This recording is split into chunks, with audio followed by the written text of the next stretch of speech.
Hi viewers, welcome to our channel. ప్రస్తుతం మనతో పాటు దామ బాలాజీ గారు సీనియర్ జర్నలిస్ట్, వారితో ఒకసారి మాట్లాడదాం. సార్ నమస్కారం. నమస్తే సార్, పుష్ప 2 మూవీ గురించి ఒక రేంజ్లో చర్చ అయితే జరుగుతుంది సార్. కొంత పాజిటివ్ గాను కొంత నెగిటివ్స్ కూడా ఉన్నాయి సార్. సో మొన్న చెన్నైలో ఒక ఈవెంట్ చేశారు. అయితే ఈవెంట్లో ఫ్యాన్స్ కొంత ఫ్లాకార్డ్స్ పట్టుకొని చేరారు. ఏం పీకలేరు బ్రదర్ అని చెప్పేసి ఒక ఫ్లాకార్డ్ ఉంటుంది. అది పవన్ కళ్యాణ్ గారి అభిమానులకు నచ్చలేదు. పవన్ కళ్యాణ్ గారి అభిమానులకి, అల్లు అర్జున్ గారి అభిమానులకు మధ్య ఒక ట్విట్టర్లో వారైతే జరిగింది సార్ ఆ ఫ్లాకార్డ్ విషయంలో. అది ఎందుకు అని చర్చ కూడా జరుగుతుంది.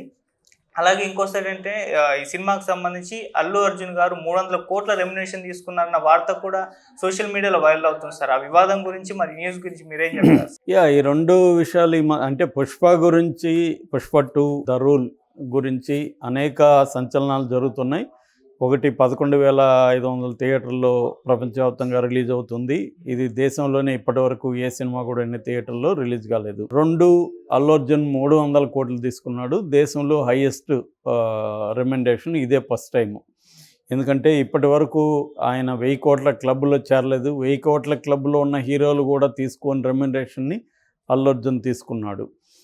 మూడవది, రాజకీయంగా ఇటు తెలుగుదేశం వాళ్ళు కావచ్చు, పవన్ కళ్యాణ్ అభిమానులు కావచ్చు, పుష్ప 2ని వ్యతిరేకిస్తున్నారు. దానికి మీద నెగిటివ్ ట్రోల్స్ చేస్తున్నారు అనేది ప్రధానంగా మనకి వస్తుంది. అట్లాగే పుష్ప 2లో సంబంధించి టెక్నీషియన్ల మధ్య గొడవ కూడా, ప్రొడ్యూసర్లకి టెక్నీషియన్లకి మధ్య గొడవ కూడా బయటకు వచ్చింది. ముఖ్యంగా దేవిశ్రీ ప్రసాద్ చెన్నై మీటింగ్లో ఆయన మాట్లాడిన పద్ధతి, ఇవన్నీ సంచలనాలు. ఇవన్నీ ఒక రకంగా పుష్ప 2కి హెల్ప్ అయ్యే వివాదాలు తప్ప నెగిటివ్ అయ్యే కాదు. ఎందుకంటే అందరికీ అంచనాలను విపరీతంగా అయితే పెంచుతూ ఉంది పుష్ప. ఈ అంచనాల వల్ల ఏమైందంటే, ఫర్ ఎగ్జాంపుల్ అమెరికాలో ముందస్తుగానే టికెట్లు బుకింగ్ అనేది ఇప్పటివరకు ఏ సినిమాకి జరిగాయని చెప్తున్నారు.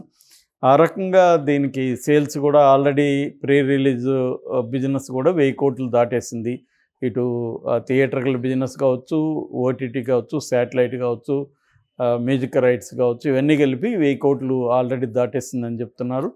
సో ఒక రకంగా ఇదంతా మంచిదే. అయితే వివాదాల్లో ముందుగా చెన్నైలో మీటింగ్ జరుగుతున్నప్పుడు కొంతమంది ప్లికార్డులు పట్టుకొని ఏం పీకలేవు బ్రదర్ అని తెలుగే కానీ ఇంగ్లీషు లిపిలో రాశారు. అందులో వాళ్ళు ఏంటంటే ఏమీ పీకలేవు అనేది P and K ఈ 2 కూడా క్యాపిటల్ లెటర్లు పెట్టి, మిగతా అంతా స్మాల్ లెటర్లు పెట్టారు. దాంతో క్లియర్గా ఇది PK అనే అర్థం వచ్చే విధంగా, అంటే వాళ్ళు PK అంటే పవన్ కళ్యాణ్ అభిమానులు అనేది క్లియర్గా తెలిసింది. మనకు తెలిసిందే పవన్ కళ్యాణ్ అభిమానులకి, అల్లు అర్జున్ అభిమానులకి, లేదా మెగా ఫ్యామిలీ అభిమానులకి, అల్లు అర్జున్ అభిమానులకి మధ్య ఒక సోషల్ మీడియా వార్ అనేది ఎప్పటి నుంచో జరుగుతుంది. దానికి బ్యాక్గ్రౌండ్ ఏంటనేది కూడా మనం అనేకసార్లు చెప్పుకున్నాం. అల్లు ఫ్యామిలీకి, మెగా ఫ్యామిలీకి మధ్య గొడవలు మెల్లమెల్లగా మొదలయ్యి అది పెద్ద స్థాయిలో వచ్చేసింది. దాన్ని ఇప్పుడు ఎవరు కూడా కంట్రోల్ చేసే పరిస్థితి లేదు. పవన్ కళ్యాణ్ కూడా స్వయంగా అల్లు అర్జున్ మీద నెగిటివ్ కామెంట్స్ చేశాడని గతంలో మనం చెప్పుకున్నాం. అంటే ఒకప్పుడు హీరోలు, ముఖ్యంగా శివరాజ్ కుమార్ వాళ్ళ నాన్న రాజ్ కుమార్ అడవుల్ని కాపాడే రోల్ చేస్తే, ఇవాళ ఉన్న హీరోలు అడవుల్ని నాశనం చేసే స్మగ్లర్ రోల్ చేస్తున్నారని ఆయన అన్నాడు.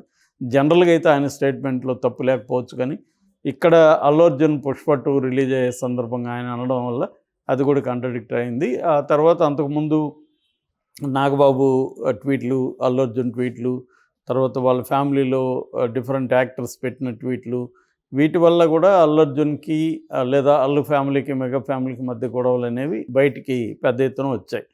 సో అంతకుముందు గుసగుసల్లో ఉన్నది, వీళ్ళే అఫీషియల్గా గొడవలు ఉన్నాయి. దీనికి నేపథ్యం అల్లు అర్జున్ తన ఫ్రెండు నంద్యాల ఎంపీగా కంటెస్ట్ చేసిన వైసీపీ అభ్యర్థి శిల్పా కిషోర్ రెడ్డి వాళ్ళ ఇంటికి వెళ్ళడం, దానివల్ల గొడవలు రావడం, దాంతో కేసులు పెట్టడం, ఆ కేసుల్ని ఇటీవలనే ఏపీ హైకోర్టు కొట్టేయడం, ఇవన్నీ కూడా మనం చూసాం.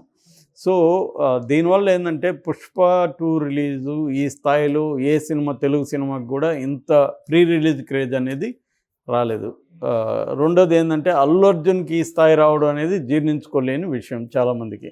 ఎందుకంటే already Prabhas pan India star, already junior NTR, తర్వాత రామ్ చరణ్, వీళ్ళందరూ పాన్ ఇండియా సినిమాల్లో యాక్ట్ చేశాడు. అల్లు అర్జున్కి ఇప్పటివరకు ఒకే పుష్ప 1 పాన్ ఇండియా అని చెప్పచ్చు, కానీ అది పాన్ ఇండియా సినిమాల స్కోర్ అయితే చేయలేదు అది. ఎందుకంటే 1000 కోట్ల క్లబ్లోకి ఇప్పటివరకు వెళ్ళలేదు. అలాంటిది తెలుగు నుంచి చెప్పాలంటే ఒక ప్రభాస్కే ఆ కైండ్ ఆఫ్ మార్కెట్ ఇప్పటివరకు ఎస్టాబ్లిష్ అయింది. ఇంకెవరికి కూడా ఎస్టాబ్లిష్ కాల. కానీ అల్లు అర్జున్ ప్రభాస్ని కూడా దాటేశాడు. ఈవెన్ అతని పుష్ప 2 లేటెస్ట్ ట్రైలర్ అందరినీ అధిగమించేసింది. వ్యూయర్షిప్ కావచ్చు, లైక్స్ కావచ్చు, కామెంట్స్ కావచ్చు, దీంట్లో అందరినీ కూడా దాటేసింది. అట్లాగే కిసిక్ సాంగ్ కూడా ట్రెండింగ్లోకి వచ్చేస్తుంది. సో ఇలాగా పుష్ప 2 అనేది దాని మీద ప్రపంచవ్యాప్తంగా ఉన్న తెలుగు వాళ్ళు కావచ్చు, ఇతర భాషల వాళ్ళు కావచ్చు, దాని మీద దృష్టి అయితే పెట్టారు. కోట్లాది మంది దానికోసం వెయిట్ చేస్తున్నారు. ఈ క్రమంలో ఒక న్యూస్ వైరల్ అవుతుంది ఏంటంటే, అసలు ఇండియాలోనే మామూలుగా అయితే మనకి ఇండియాలో ఎక్కువ తీసుకున్న వాళ్ళు షారుఖ్ ఖాన్లు 3 ఉన్నారు. షారుఖ్ ఖాన్, సల్మాన్ ఖాన్, అమీర్ ఖాన్, ఇకపోతే సౌత్లో తమిళ్లో రజనీకాంత్, విజయ్. మొన్నటి వరకు విజయ్ ఎక్కువ రెమ్యునరేషన్ తీసుకుంటున్నాడు అన్న వార్తలు మనం చదివాం. సడన్గా ఇప్పుడు ఏమైంది, అల్లు అర్జున్ 300 కోట్లు తీసుకున్నాడు అంటని వార్త వైరల్ అవుతుంది. ఇది కొంతమంది ఏమనుకుంటున్నారు, ఇది అల్లు అర్జున్ ఫ్యాన్సే క్రియేట్ చేశారు కావాలని అని అంటున్నారు. కానీ అది నిజం కాదు. ఫోర్బ్స్ ఇండియా వెబ్సైట్లోనే పెట్టారు. ఫోర్బ్స్ ఇండియా వెబ్సైట్లో వాళ్ళ ఇటీవలి రీసెర్చ్లో వాళ్ళ ఫైండింగ్ ఏంటంటే, మొత్తం 10 మంది highest paid heroes in India top 10 ఇచ్చారు. ఆ టాప్ 10లో 4 హిందీ ఫీల్డ్ అయితే, బాలీవుడ్ అయితే 6 మంది సౌత్ ఇండియా ఫీల్డ్, 6 మందిలో తెలుగులో 2 మాత్రమే ఉన్నారు. మిగతా 4 కూడా తమిళోళ్ళే. సో ఈ తెలుగులో ఉన్న 2 ఎవరు, ఈ ఓవరాల్ లిస్ట్ ఏంటి అనేది మనం చూస్తే, నెంబర్ 1 వచ్చి అల్లు అర్జున్ 300 కోట్లు పుష్ప 2 ద రూల్కి తీసుకున్నాడు అనేది వాళ్ళు చెప్తున్నారు. ఇక జోసెఫ్ విజయ్ 130 నుంచి 275 కోట్లు, దళపతి 69కి 275 కోట్లు తీసుకుంటున్నట్టు. అంతకుముందు గోటు, లియో వాటికి 130 నుంచి 150 కోట్లు, 200 కోట్ల వరకు తీసుకున్నాడు. So second highest Vijay. Third Shahrukh Khan, ఆయన 150 నుంచి 250 కోట్లు డంకీ సినిమాకి తీసుకున్నాడని. ఇక ఫోర్త్ రజనీకాంత్ 125 నుంచి 270 కోట్లు, ఆయన వేటయానికి జైలర్కి ఆయన తీసుకున్నాడు. ఇక ఐదోది అమీర్ ఖాన్ 100 నుంచి 275 కోట్లు, లాల్ సింగ్ చద్దా సినిమాకి ఆయన తీసుకున్నాడు. ప్రభాస్ 6వ ప్లేస్లో ఉన్నాడు, 100 నుంచి 200 కోట్లు కల్కి సినిమాకి తీసుకున్నాడు. అజిత్ 105 నుంచి 165 కోట్లు తునివి సినిమాకి తీసుకున్నాడు. సల్మాన్ ఖాన్ 100 నుంచి 150 కోట్లు టైగర్ 3కి తీసుకున్నాడు. ఇక కమల్ హాసన్ 100 నుంచి 150 కోట్లు ఇండియన్ 2కి తీసుకున్నాడు. ఇక లాస్ట్లో వచ్చి అక్షయ్ కుమార్ 60 నుంచి 145 కోట్లు కేల్ మే సినిమాకి తీసుకున్నాడు. అంటే టాప్ దీంట్లో తెలుగులో ఓన్లీ ప్రభాస్ అండ్ అల్లు అర్జున్ ఉన్నారు. అల్లు అర్జున్ టాప్ 10లో టాప్ 1గా నిలిచాడు అనేది ఫోర్బ్సే స్వయంగా చెప్పింది. అట్లాగే వీళ్ళ నెట్వర్త్ కూడా అందరిది నెట్వర్త్ ఉంది. ఈ టాప్ 10లో నెట్వర్త్ ఎక్కువగా ఉన్న వాళ్ళల్లో నెంబర్ 1లో మాత్రం షారుఖ్ ఖాన్ నిలిచాడు. ఆయనది 6,300 కోట్లు ఆయన నెట్వర్త్ అని చెప్తున్నారు. అట్లాగే వరల్డ్లో టాప్ 5 ఆర్టిస్టులు నెట్వర్త్ ఎక్కువ ఉన్న టాప్ 5లో కూడా సల్మాన్ ఖాన్ 4వ ప్లేస్లోకి వెళ్ళాడు. నెంబర్ 1 వచ్చి టైలర్ పెర్రీ ఉన్నాడు. నెంబర్ 2 వచ్చి జెర్రీ సైనమ్ ఉన్నాడు.